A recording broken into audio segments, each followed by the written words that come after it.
រនទូស្រែជាមុនប៉ុនបាននឹងបានលែងស្រែជារៀងរនទឹករងនៃក្តីអំណាទីថាសុខភងបំផុតទឹករងនៃក្តីអំណាទីថាសុខភងបំផុត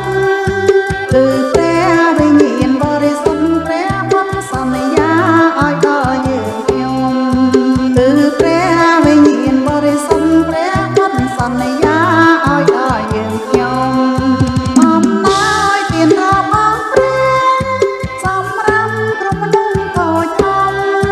អំណោយទានរបស់ព្រះសម្រាប់គ្រប់មនុស្សតូចធំមេងចាំកំឡុងក្រមុំយើងឲ្យចូលរីករាយចូលទួលចុងមេងចាំកំឡុងក្រមុំយើងឲ្យចូលរីករាយចូលទួលចុង